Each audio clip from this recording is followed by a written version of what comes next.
The 2013 Bohol earthquake occurred on October 15 at 9 or 10 a.m. in the morning in Bohol, an island province located in Central Visayas, Philippines.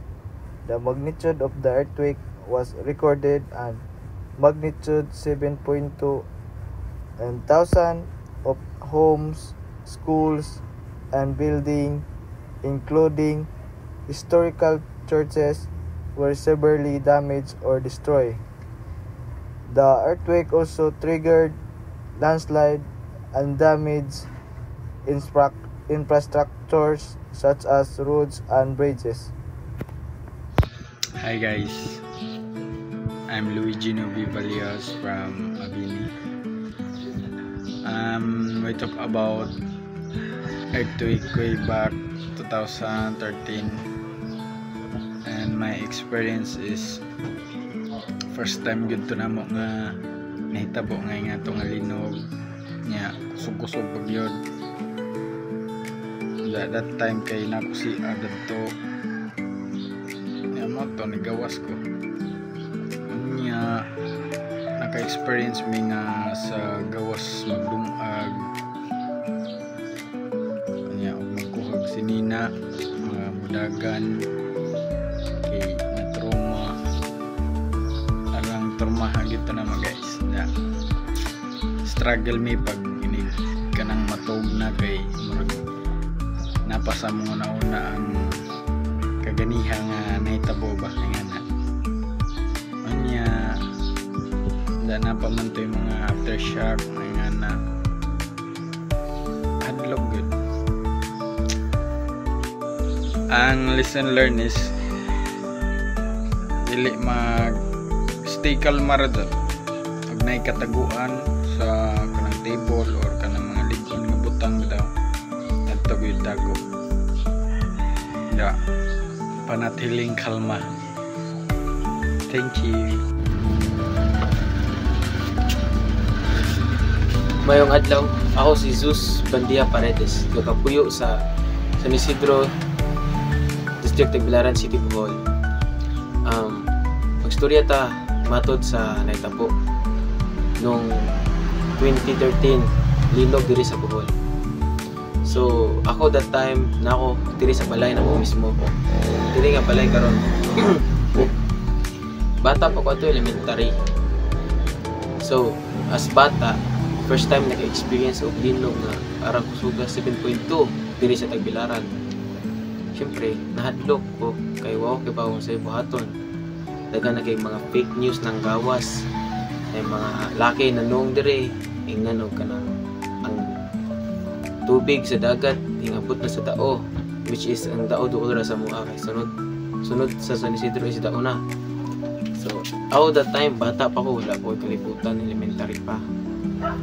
Okay ba sa buhaton kasunod ra sa sugo sa inahan ug amahan ug sa buhaton during paglinog wala ko ilaing katapad ako rang amahan, wala ko ilaing nasampit kundi kapa kay tungod lagi bata magpalaban sa amahan o sa inahan. Hadlok to nga experience, inaot ko nga dili na to mausap. Ang ako lang yung ma-advise sa inyo wife, kamo na mismo na sa point nga ilinugon mag 7.2. Paminaw mo ng mga istorya sa mga espiritu sama sa Freebox nga duck o cover o pagpuyo ra kung asa ka ana ra evacuate if naman na linog. Tatanaw ko nga sa mga paligid, dili lang tayo tataka ra kag dagan kay matakay ba sa sunod matumba ka tungod sa kapusog sa uyog.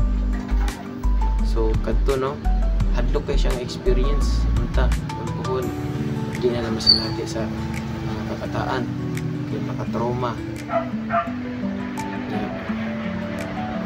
Kami tanan sa akong pamilya hadlok kay pobre raman mi wala mi kaya ay magkitabong usop mi nga maglisod gid mi. So no, that time paghuman sa linog lisod na kayo mga pagkonsumo may gani kay na yung mga nitabang nya napoy pundar gamay that time kami manang wapod kayo galisod, pero nasinatig yun mo ang kalahian sa naglinog o kutong walay linog.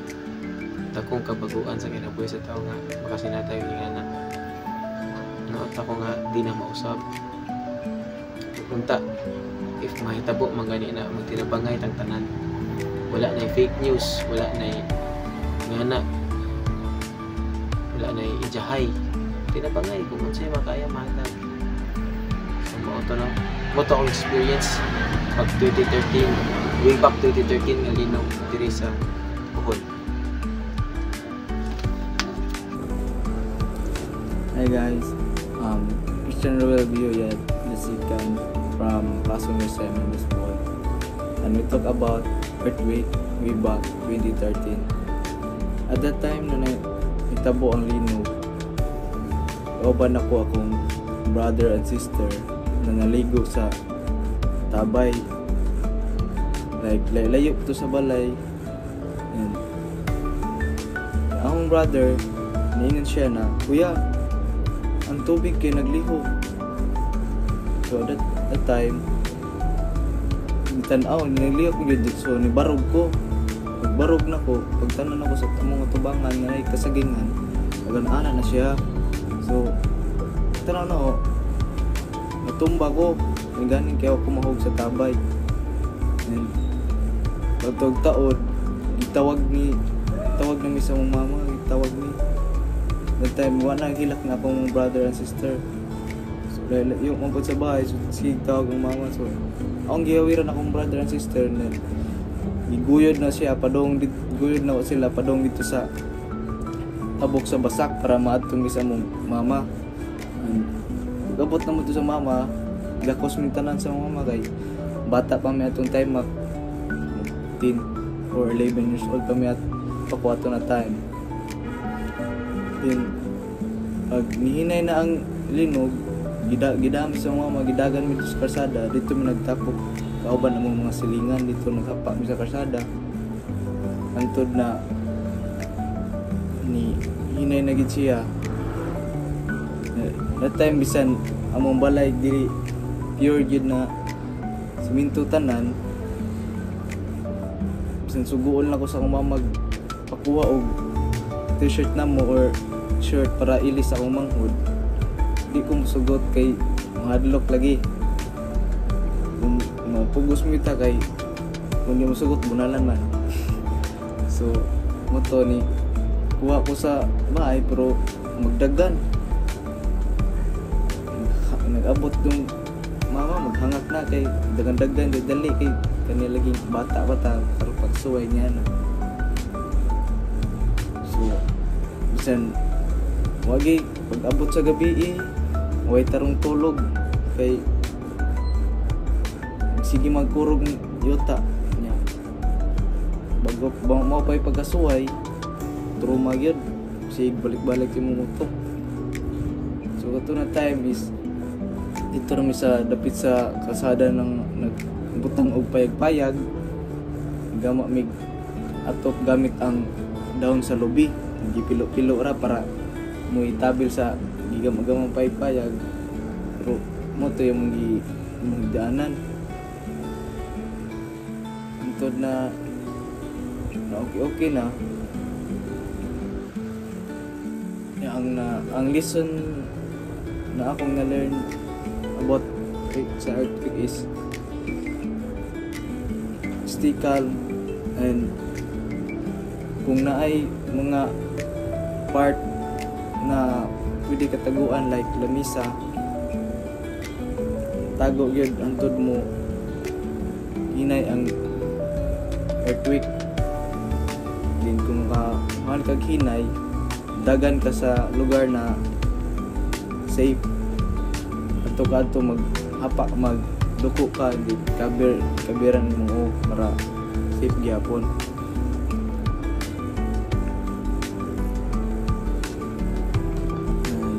Maura to, thank you. Hi guys, maayong adlaw.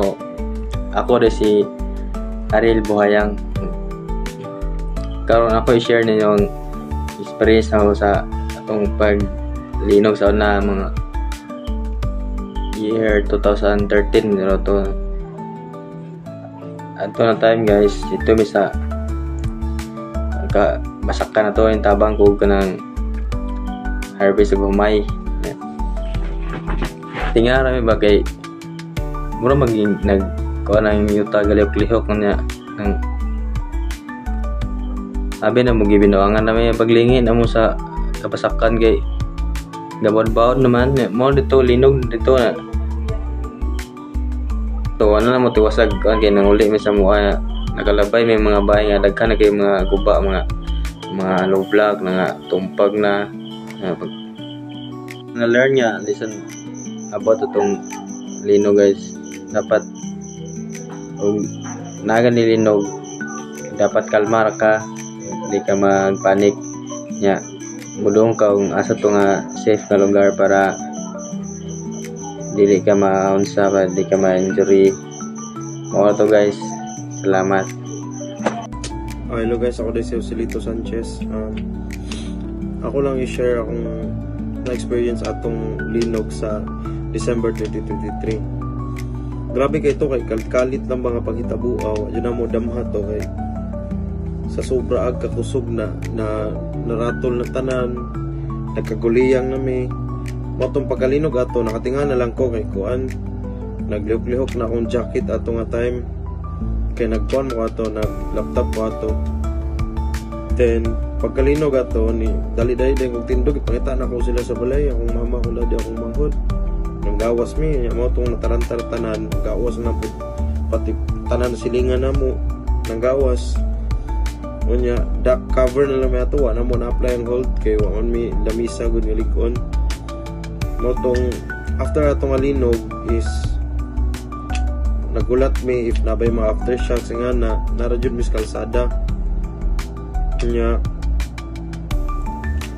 tao dato among gi-check among mga among isig kabalay if nabay mga tipak nga na then adisir mi mo sulod mo na double check na mo if naitipak mo to nga mga wala man kaayo pud noon ginagmay lang nga tipak nya ang katong mga naapektuhan jud nga balay is luoy kayo mga silingan namo mga daplins dagat katong may grabe kay nikalitrag ka kuan nikalitrag ka tao bang kuan tubig murag na minityo namin na itabo ba ako tayo lang mga balay nga kahoy nga kawayan nagnipa na nga kuan ng kuan dyan ng lihok na arsa dyan sa tubig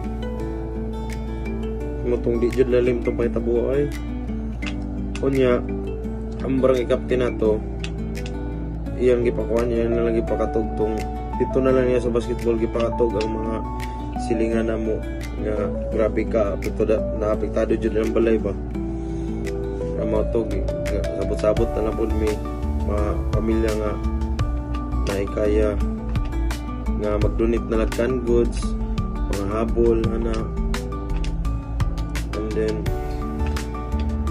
lesson ako na iba 100 kay kuhan in times of needs and struggle kita ram dyan magtinabangay ani mo nang if naay atuwa o kaya na ito mutabang dyan ta kay di dyan dalim ang kuhan wala pa ilahaw niya na apektuhan pa dyan kuhan mga bisan sa kasakuna mo nang magtinabangan rin dyan ta kay kitaram may mabless mo matag sinukogod mo nang tinabangan lang ta.